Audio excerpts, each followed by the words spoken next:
We are continuing to monitor developments in Port-au-Prince tonight. As CNN's Jim Clancy was reporting earlier, a number of parachutes have been seen dropping from a plane that flew over Port-au-Prince near our camera location.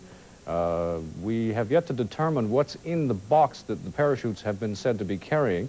Earlier in the week, leaflets were dropped over the capital of Haiti, signifying a return to democracy with a picture of the legitimate elected president, Jean-Bertrand Aristide, on one side. Whether this is part of any last-minute or 11th-hour psychological maneuvers on the part of the U.S. military, we can't confirm yet at this point. We're trying to get some of our people closer to the location of that parachute to try and indicate what is in the box. As Jim Clancy was mentioning to us a few moments ago, he has heard some gunfire in the area. I believe we've re-established contact with Jim. Have you been able to chase anything further down? Okay. Tell him to go to me. Hello, Jim.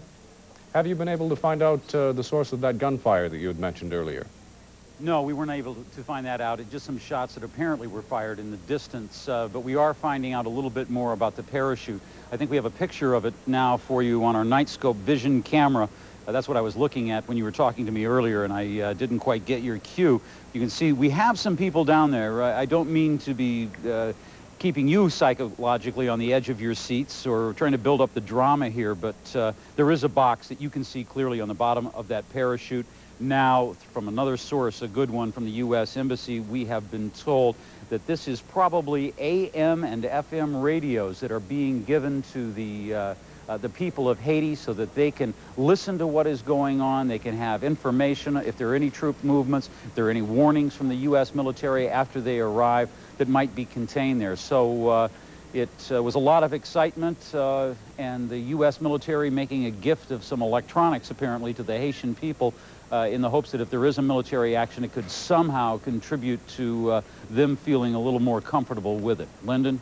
Well, Jim, as you mentioned, this is upping the ante psychologically on all fronts, not only for those of us who are watching from our televisions, but also probably for the people who live in Port-au-Prince.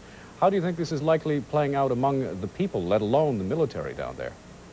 Difficult to say. We heard other planes. I haven't heard this plane that dropped these, only dropped that I saw 2 parachutes, so I don't know how many might have been dropped over the city tonight. It's certain everyone is going to be talking about it tomorrow when we go to the marketplaces. People will be perhaps showing off their radios, perhaps keeping them at home. People here are afraid to talk about the conflict, the political differences. They want to stay as far away from that as they possibly can, but the gift of a free radio, I'm sure they'd be willing to take, and it will probably find its way into their homes. It will focus more of their attention on what is happening here, and there's little doubt that it's going to keep them better informed about what is going on around them. Well, in his response to President Clinton's speech earlier this evening, Lieutenant General Raul Cedras was predicting that once U.S. troops came ashore, an all-out civil war would break out and there would be massive bloodshed.